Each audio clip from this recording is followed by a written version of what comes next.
Thank you very much. And welcome to this very, very late morning. We're really honored to be here, actually, and I'm glad that so many of you came. Thomas? Yes, with the directors of this film, Foodies, the Culinary Jetset, or actually with three directors. Charlotte Landelius couldn't be here with us today, and when we got this invitation, we first thought, okay, this is about the creative process. Should we do this about the difficulties of being three directors, all with Final Cut? But we only got 20 minutes here today, so I think that would take us at least a day to go through all the difficulties with that. Okay, so I'm just doing this, the idea. So the most common question we got doing this film is not why did you make this film, it's how did you come up with the idea. So all three of us, we worked at the television program called Cobra, which is aired on Swedish national television, and we made a piece about the influence of the Michelin Guide. And then we ended up at the restaurant called Franzen Lindeberg here in Stockholm, in Gamla stan, that has 2 stars in the Michelin Guide. And Björn Franzén, this beautiful guy up here, told us about this foodie subculture, people traveling the world only to find the best food there is. That's what they do. So he knew quite a lot about these people, where they lived, what they prefer eating, who is paying with the black Amex, and even what their boyfriend and girlfriends looked like. So they really Google these people because it's so important clientele to them. And what these foodies all have in common, at least the ones we got in this movie, is that they got really big, fat wallets. So the term, maybe we should speak a little bit about. What is a foodie then? And various regions have kind of different saturation levels of the term foodie. In the US, for example, it's very widely used to the point where it's almost meaningless now. It just signifies someone who likes food, or maybe it can be someone who likes to collect different sorts of jams or try out all the pancake places in Denver or something like this. And it's also interesting because very few people use this term to label themselves. It's kind of like the word hipster in that way, that it's something that is used throughout culture, but not something that you would label yourself as. But the kind of foodies that we portray in the film is kind of another breed, though. These are really, really wealthy people, like Henrik said, and also they write blogs about their culinary lives. This is what they do. They've accumulated wealth for various reasons, and now they just perpetually travel the world to eat at the most extreme, the most exciting, exceptional restaurants of the planet. And that they write blogs about their experiences also give them kind of a new power on the culinary scene. Some look upon this as a kind of democratization of the culinary world. Whereas some just regard them as a new kind of elite that has sprung up aside kind of the Michelin Guide or the biggest guidebooks that there is.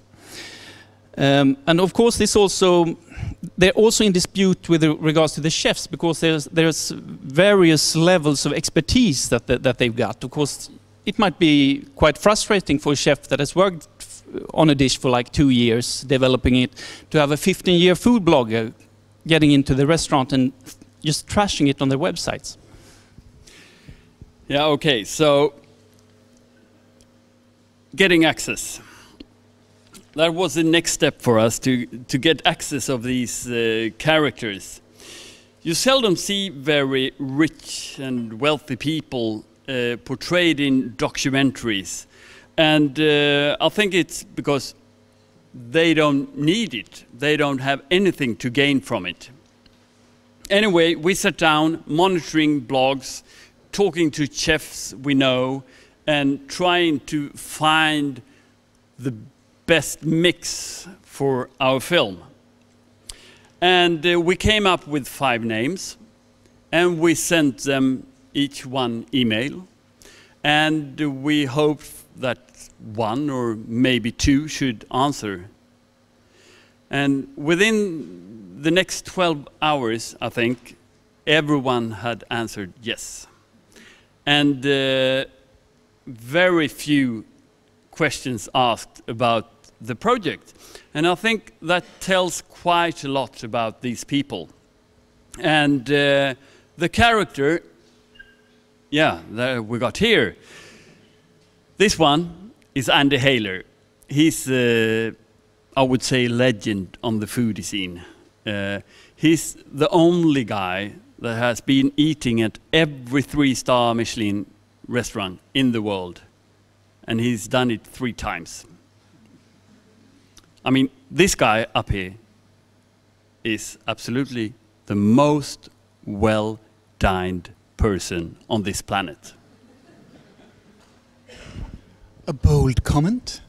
This is Aiste Misevičiūtė, former supermodel from Lithuania, that was born under Soviet era. And she's probably the most kind of jet set of the pack. She even travels with private jet to the restaurants at various moments. She does. And this is Perm. He's the heir to a gold empire in Thailand. But he lives in London, studying Shakespeare, and his parents picking up the bills all the time. Katie Keiko is the rookie of the bunch. She lives at home with her parents in a small Hong Kong apartment. And she's the only one that's got a 9-to-5 job. And she continually saves up to have these kind of experiences from time to time.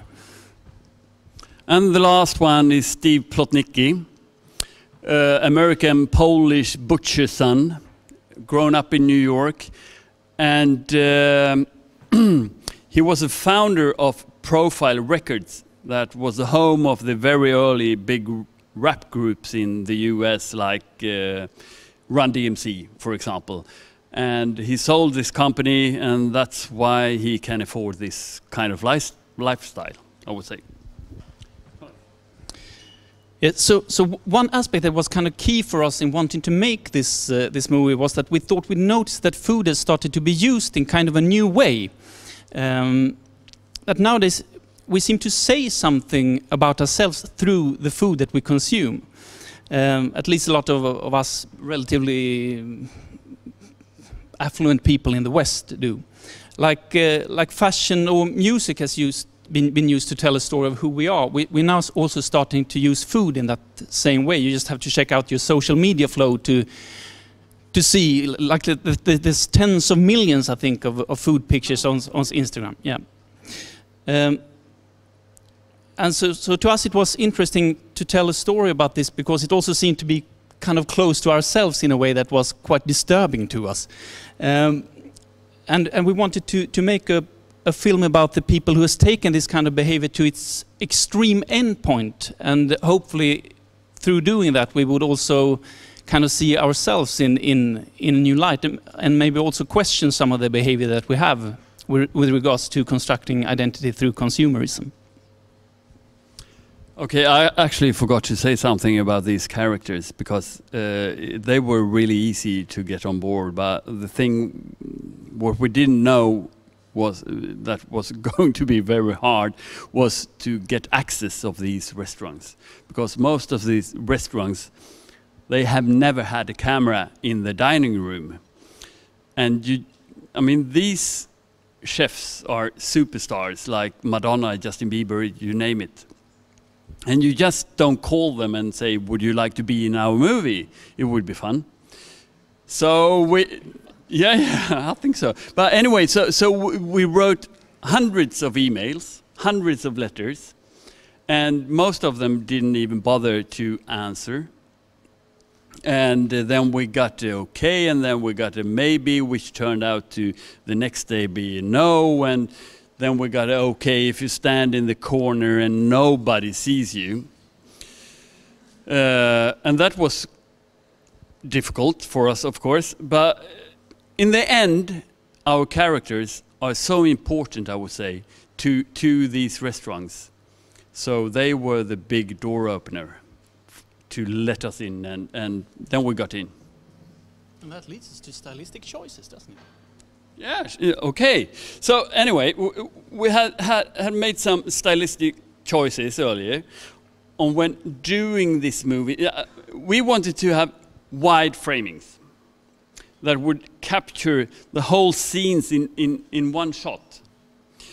We used quite a slow pace, so you really get into these situations, which sometimes, as you will see, could be quite awkward, I would say. And that also became a necessity because since a lot of the restaurants didn't allow us to move around in this dining room, so we stood in the corner. And these quite long scenes, staying sometimes maybe a little bit too long or absolutely too long, also became a way to use a kind of absurd humor that we think is funny anyway. I don't know about you, we'll see. Let's see what you think. So some of our characters want to steer the food scene in a way where it will be viewed upon within kind of the realm of the fine arts. Steve Plotnitsky, for example, the hip-hop mogul, he says that food is like 50 years behind other art forms. It hasn't really had its modernism until of late. And the key question for him is, does food have to taste good in order to be good? And his answer is no, it doesn't have to be.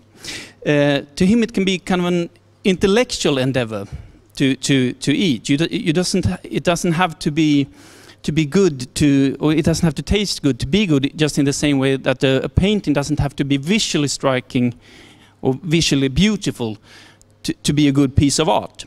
And he thinks it doesn't have to be bound down by looking at it from a nutrition kind of standpoint that a lot of people do today. It can be good through being adventurous, or kind of pushing the boundaries about what food can be altogether. Also, of course, there's this kind of theatrical element to food, and it's been for throughout the ages probably. You might know about Roman dishes where you had living birds flying out of barbecued calves and stuff like that.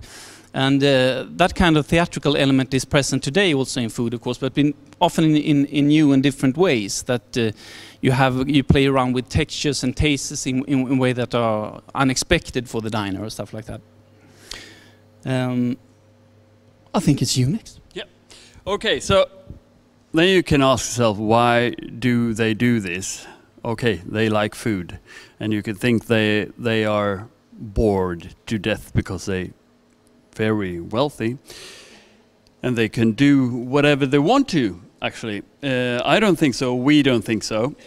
The motivations for them do varies quite a lot, and I think Perm, for example, the Thai guy, he left home when he left his parents when he was 13 years old, and he is constantly looking for something that he could say is home. So that's why he's traveling all the time. Last year, he went to 60 countries. 60 countries. That's more than one a week. And that's quite extreme, I think.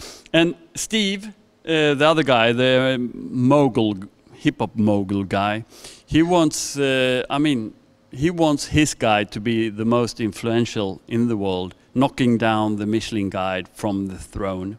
And other people wants to be It's an adventure. They want to find restaurants that nobody ever heard of. That's very good, and the next year everyone goes there.